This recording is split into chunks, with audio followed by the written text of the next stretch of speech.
Who killed the dwarves, and how do you fight the summoning dark?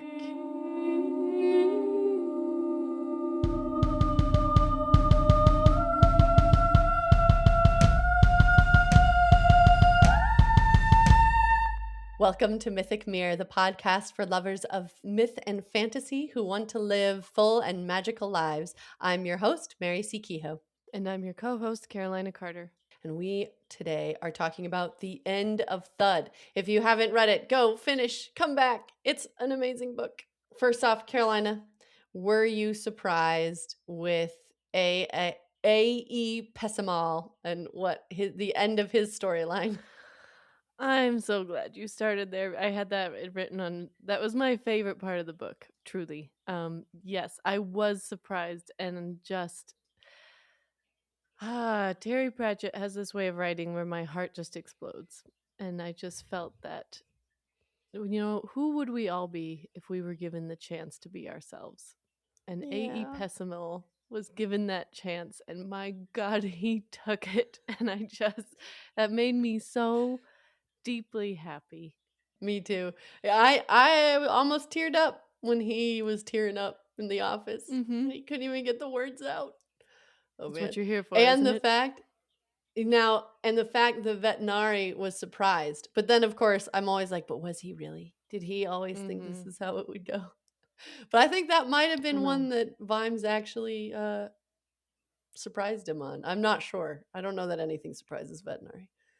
And that Vimes knew, that he came in and he said, "You attacked a troll with your teeth." If that's not a copper, or how does he say it? But he saw it. He saw him for who he was and what he wanted to be, and I loved that. Which I think is why Vimes is so successful with the watch. In the first book you read, the city watch is a joke. Guilds run the place. The city works, but the watch is kind of like this leftover, and it doesn't really have a place anymore. And then Vimes is in control, and he, because of who he is, and I think that's part of it, is what he sees in people and that he allows them. And granted, when he was like, all right, I'll have you understand, did he think that was going to happen? No, he was surprised. But as soon as it's there, he accepts it. He doesn't laugh at him and be like, all right, on with you. And what, because in that moment when he says, all right, it could get rough from here on out, you stay here, and he goes, I'm an acting constable, am I not? I am going. And he lets him at that point. I think so many other people in his life would have laughed at him and told him off, and he got to go. And I think I think everything you just said really speaks to the heart of this book, which is, I think, in Vimes's mind, that when you stop seeing people as people, that's where the problems begin. And Vimes, no matter if it's a troll, a dwarf, a vampire, he sees people as people. And I think you understand what I mean when I say that. Obviously, they're not all humans, but he sees people as people. Yeah, exactly.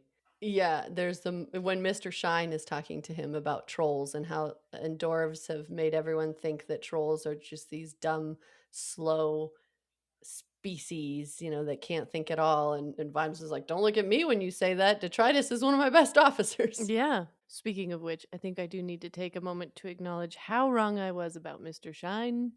I thought it was a drug. It is, in fact, the Troll King.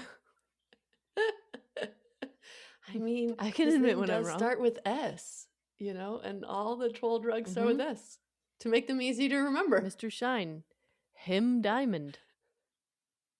It sounds like a drug to me. No, they were just telling you exactly what he is. Oh, he literally is a diamond. I didn't know, and now I know. Yeah, I loved that too when he's talking about human kings have to prove, have enchanted swords and special birthmarks, and with trolls it is indisputable. Speaking of Vimes and veterinary, those were some of my favorite scenes too. The honest dishonesty that goes on between them, where veterinary is asking all these questions and says, what would happen if I asked you an outright question? And Vimes says, I'd tell you a downright lie. Yeah. These looks. And he gave him a look that said, "If you ask me any more questions, I'll lie to you." And Vetinari gave him a look that said, "I know." Yeah, the rest of the scene is just the explanation of the looks. I had to tell Baylor what I was reading because I was laughing out loud at that part. Yeah, me too. Yeah, and that's what I love so much about this book and all of Terry Pratchett's books is that it functions so much on nuance. Um, Not to skip ahead, but A.E. Pessimal is asking why they would keep Nobby Nobbs on the force when he's a known thief. And in the end, he needs him. Nobby Nobbs steals the cube because he can't help himself. And it becomes, and it's like, and Vimes knowing and internalizing and so deeply and understanding all these nuances is how he gets through from one day to the Mhm. next. And that's how Mhm. he wins again and again. And it's like, you can't really put on paper someday he might be useful, Right. but it is it is all these, and the nuance of Vimes and Vetinari, they deep agree to deeply disagree, and somehow it is a beautiful working relationship. Yeah, because Vetinari does the same thing that Vimes does in terms of knowing people so well that he knows if he puts Vimes onto something, that Vimes will come through. If he is the same thing with the book Snuff, where he goes, "Yes, yes," he gets him to go on this vacation, knowing that something terrible is happening over there, and Vimes will get to the bottom of it. He doesn't need to tell him to go get to the bottom of it. That's outside of his jurisdiction. He can't do that. What he can do is, yes, suggest that a lovely countryside vacation would be great. And in here, it's like there's all these politics going on, and he doesn't send in his agents. I mean, at one point he does say, "I have agents who could do that," but he lets Vimes go because he knows who Vimes is, and they have that. He's figured out that the summoning dark is inside of Vimes. Yeah, can you find it? Because that is a really good part. I found it. Tell me, Drumknot, are you a betting man at all? I have been known to have the occasional little flutter, sir. Given, then, a contest between an invisible and very powerful quasi demonic thing of pure vengeance on the one hand, and the commander on the other, where would you wager, say, $1? I wouldn't, sir. That looks like that one would go to the judges. Yes, said Vetinari, staring thoughtfully at the closed door. Yes, indeed. But yeah, that's what it's coming down to is this question that keeps getting asked all the way through the book of who watches the Watchmen. And every time Mm-hmm. Vimes answers, "Me, I do." Mm-hmm. And it turns out that he was right. Mm-hmm. What did you think of that line, the storyline, the summoning dark versus the guarding dark? I really loved it because throughout the book, I was sort of like, at certain times, it is actually quite grim and quite dark of a book. Um, People do die, and there Mm-hmm. is evil at work that is seemingly more powerful than the good. And at the end, it really is, in my opinion, I would go 10 toes down to say that it is a hope punk book, because the fact that all everything is saved because of a father's love and his ritual of reading to his son at Mm-hmm. 6 p.m. every night is what saves the world, I think is quite hope punk. Mm-hmm. And that he has given himself the rule. Last time we talked about, a good excuse. If you let a good excuse go, then you'll let a bad one go. And he holds so strongly to that law that he's given himself that he's laying lost in a warren of limestone caves in the middle and underneath a deadly valley, and he can't find his way out at all. He's just met death, who says, "You might die. You're having a near death Mm-hmm. experience." I am having a near Vimes experience. But don't worry, I brought a book. And his little pixie clock, alarm clock, is telling him that the black, the what is it, the blueberry, the gooseberry, Gooseberry. yeah, Mm-hmm. is telling him, to go read to your son. And at that point, he could have been, if he was, a normal person, could have just been like, "Oh, that cuts me to the quick. I'm not there to read to my Mm-hmm. son," you know? This is a pretty good excuse, and it makes me so sad that I'm not there. And instead, he says, I have to read to my son. And he gets up and just starts. And the fact that him reading it, he's just saying it out loud and going through it with him, actually, he's actually there, and his son can actually hear him in that bedroom Mhm. reading to him. Mhm. And that is what, yeah, that's what fights off the summoning dark, Mhm. including, and then, so that all the animals are appearing in the world of inside Vimes. And Mhm. then the guarding dark, the watchman inside of the watchman, comes and has that conversation, which was one of the only things I remembered from this book, was the moment Mhm. when he catches up with him and they have that conversation. And yeah, what is what does he say? He's I am not here to get you out. I am here Yeah, to yeah. keep you in. Yeah, and except he's talking about the darkness inside of Vimes, right? Because he says he's afraid of the Mhm. dark, and he goes, as he should be. No, I don't think you understand. I'm not here to keep the dark out. I'm here to keep it in. Mhm. Yeah, and call me the guarding dark. How much worse am I, or something like that. Yeah, I loved that whole part. This book sets up like a murder mystery, like a whodunit, which I think is a funny little callback when Death is reading a murder mystery while he waits for Vimes to either die or not. And then the truth is, you don't really ever find out who killed the main dwarf. You find, I mean, sort of, but there's no like singular, it was this person. I think that the point is more that it's these ideologies and this and it's you have the following dark, which is this sinister supernatural force, but it's really brought to life by evil doings by mortals. It Right. didn't come into the world because it wanted to. Hmm. It was Or it wasn't invited in. allowed in. I think Mhm. they talk about it existing and like wafting through and becoming a superstition. But yeah, it can't act in the world at all until something Until it's lets it brought in.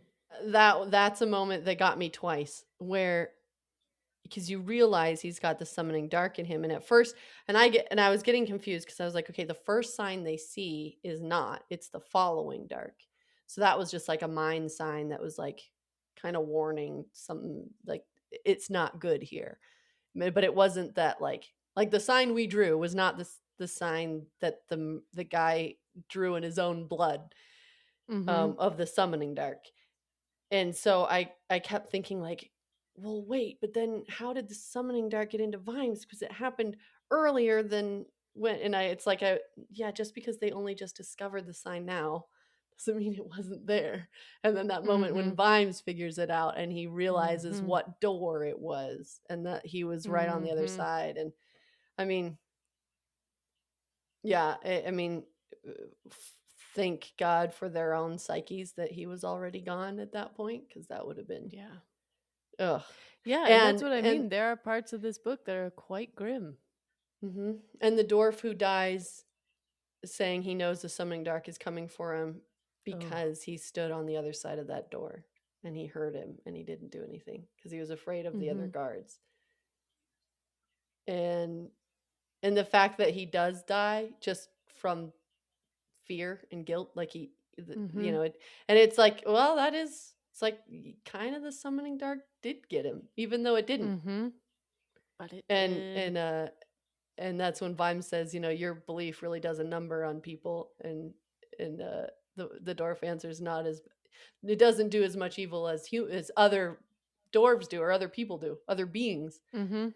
And that's the same thing, is it wasn't the summoning dark that was making the guy scream on the other side of the door or cry out for help. It wasn't Right. some supernatural creature that killed those dwarves.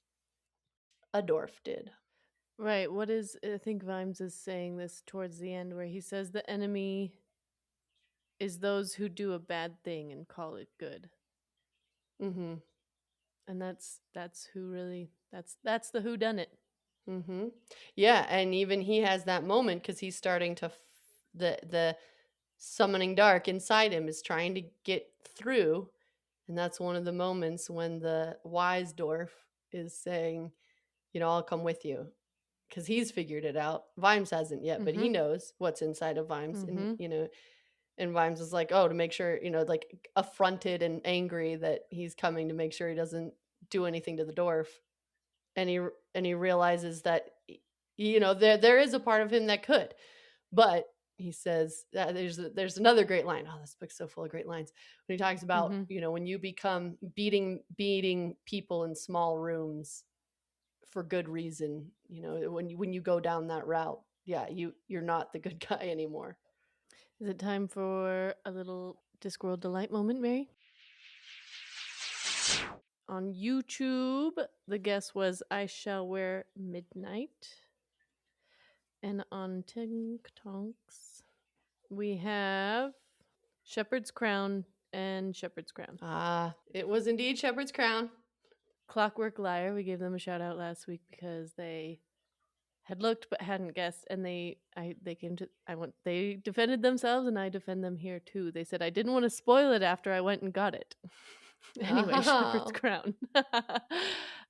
So How yes, I said you're considerate. always allowed to spoil it. I know. And also you guessed right, Shepherd's Crown. Yep. Which was actually the first book I ever read, and it was the last book he ever wrote. And there are some people who have not read this book because they can't bear to have no more unread Terry Pratchett books. I get I it. wouldn't have been able to do it. I would have read it, even if I hadn't read it. Oh yeah. Even if I hadn't read it, I would. It is a very good one. Now that I've read all the other witch books, I want to go back and read it. Which books? Which witch books? All of them. Which? All right, here we go. For this week's Discworld Delight.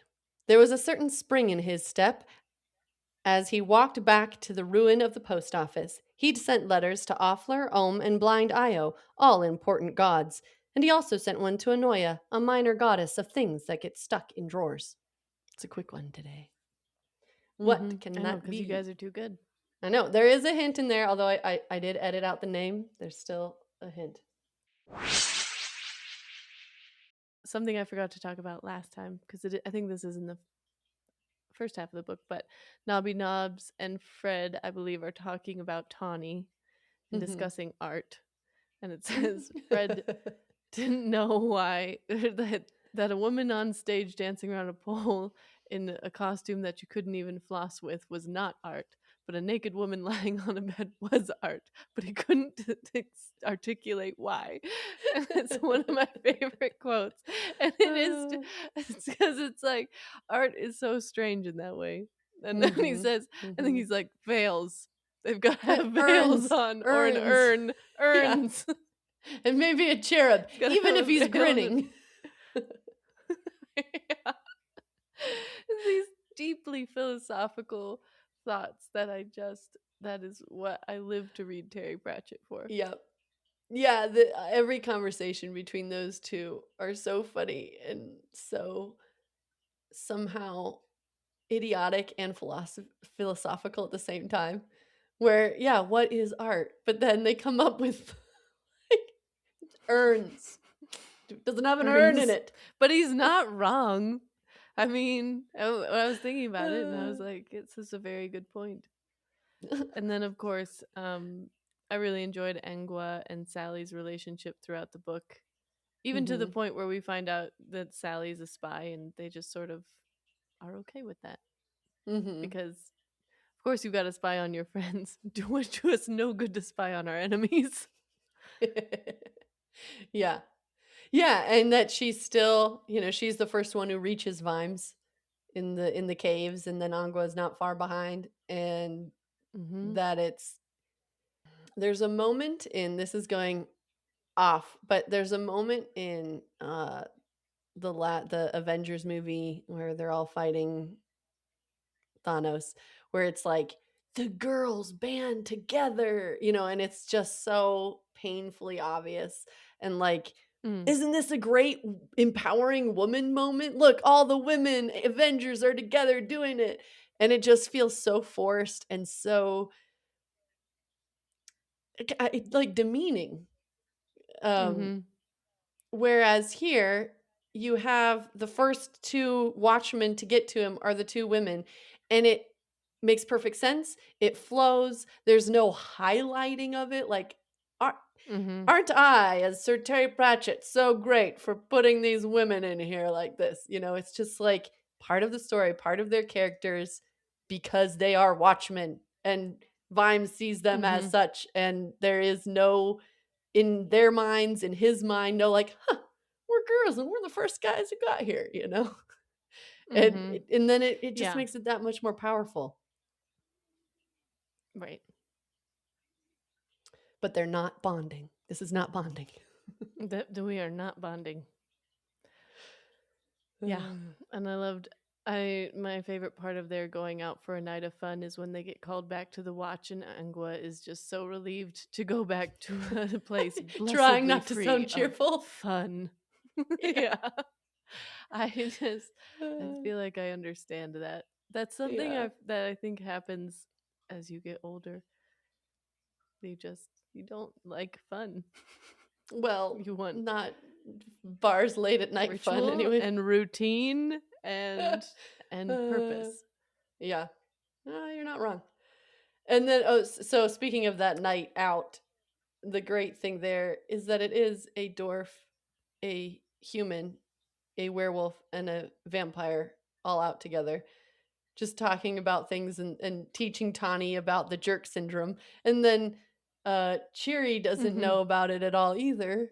And so Hank was just explaining it to her, and she's like, oh yeah, it's much simpler for dwarves, but I don't think it's much fun. And just Yeah, yeah, yeah.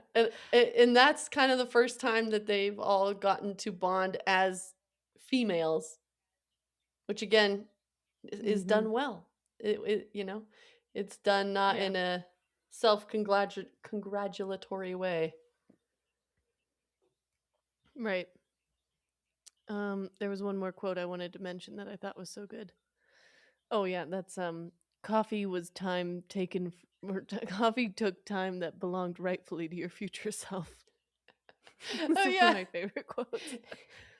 And is that near when Vimes is talking about Fred's old line from the military of when someone was super confused, they didn't know an arsehole from breakfast, and he's like, in Mhm. my delirious state, I still know the difference.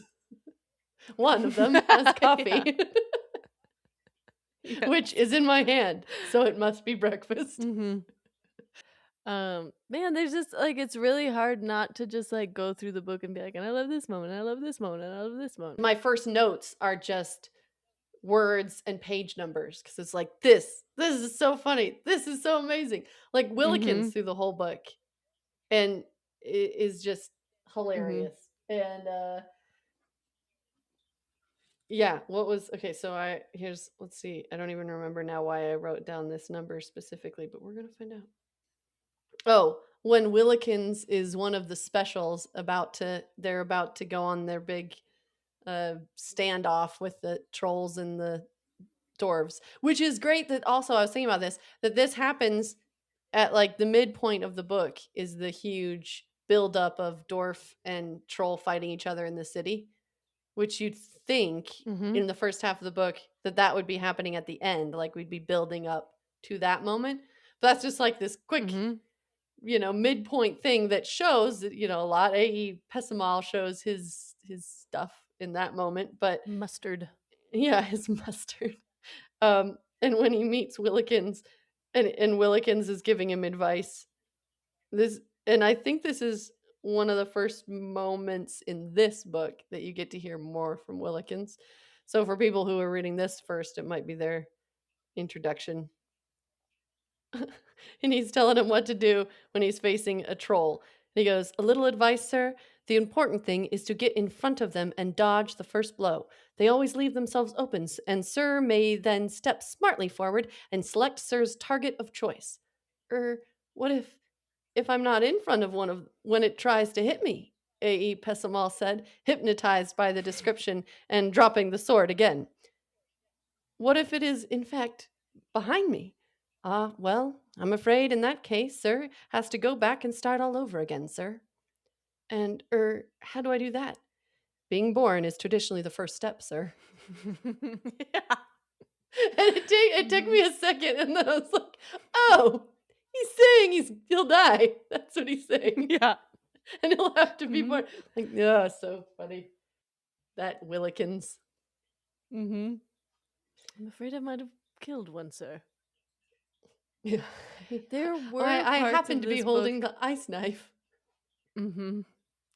There were parts of this book where I did feel like maybe I had no idea what was going on. That Mm. was one of them where one of the dwarves snuck into the little Mhm. Sam's room and then came out, Right. and I couldn't understand why. Okay, so 3 dwarfs got into the house, and Willikins Mhm. stopped 2 of them, and then one of them Yes. slipped by Willikins and ran up to young Sam's room to Mhm. kill the baby. But the Yeah. toys that Sam Vimes had brushed off the chair in order to sit down and read to him had arranged themselves on the floor in the symbol of the summoning dark. So he had Oh, so run he got in scared by that.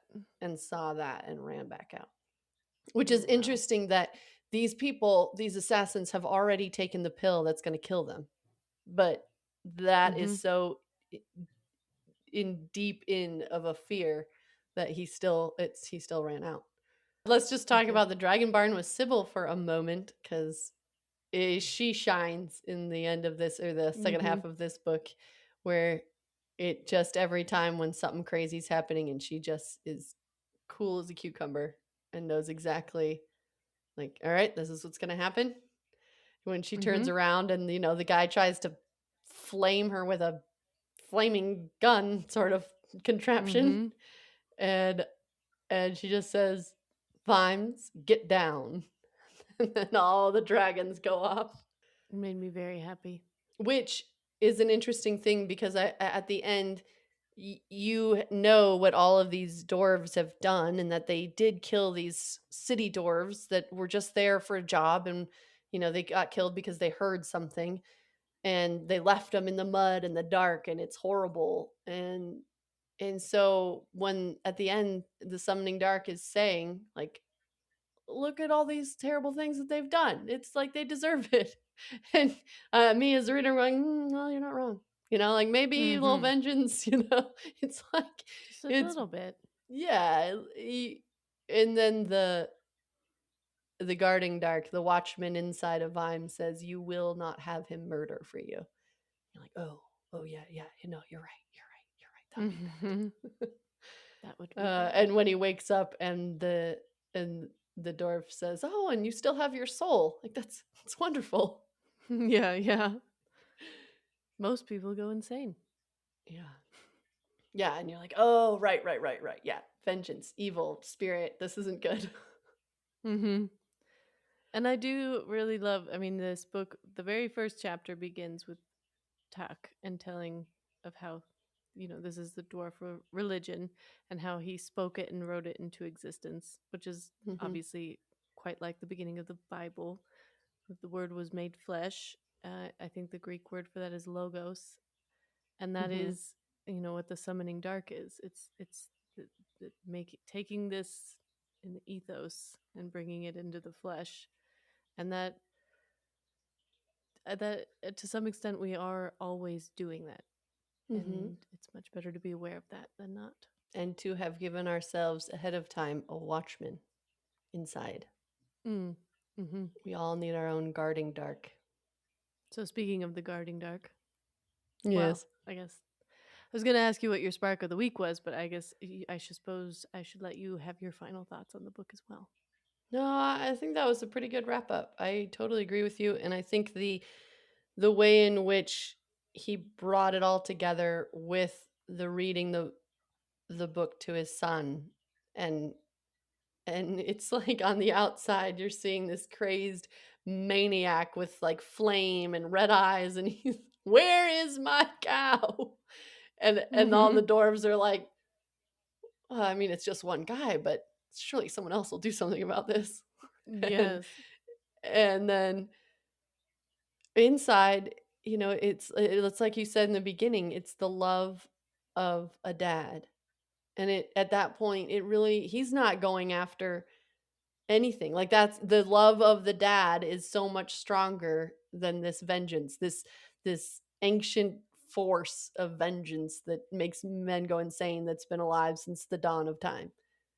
And yet Mm-hmm. this I am reading this book to my son was more important Mm-hmm. and more powerful. Yeah, and to bring it always and ever back to Lord of the Rings, it's like Gandalf says, Sauron believes it is great power, something, something, something, but it is in the little things that keeps the darkness at bay. Yeah. So now, speaking of little things, what was your spark of the week? Mm-hmm. What kept the darkness at bay this week? I got some recordings back to listen to that my band did, and we all got together and we listened to them, and it was very sweet and very cozy and very fun. Yay! I can't wait to hear them. Yeah, You get so secretive about the things you're going to record, and I'm very I excited to hear it. do. I do. Mary, what was your spark of the week? My spark is that I actually, now this is going to sound very mundane, but I actually went to exercise fitness classes this week. Laura, my sister, Oh, opened our sister opened her who? studio, and it was really nice because the a it going out and exercising with friends really does make a difference in my world. I've realized I am not a person who can and or enjoys working out at home. It doesn't ever happen. And then I just beat Mm-hmm. myself up for not doing it. But going Mm-hmm. out and having, seeing people and getting a little bit of that social endorphins going as well as the physical workout endorphins, I really noticed that my week it went a lot better, and I just felt lighter. And this kind of goes with also what we talk about here of with books and inciting incidents and kind of taking control of your own life. Of in all of the books, our favorite characters often learn how to do something physically, whether it's learning how to fight or whatever it is that they go through in the story. There's usually that kind of physical growth. And in our world, we don't have magical inciting incidences, but making the choice to do it and do the hard thing and then feel yourself grow and get better for it. I don't know. I felt like it kind of opened up my life a little bit more, even though I've only done like 3 classes. I'm still like, yeah, okay, I can feel That's myself great. in my body again. And, Mm-hmm. it's No, like that's that little really bit of a great, Mary. change of making those choices. And as always, we are so grateful to be spiraling through this universe with all of you. It's not always easy, but no good story ever is.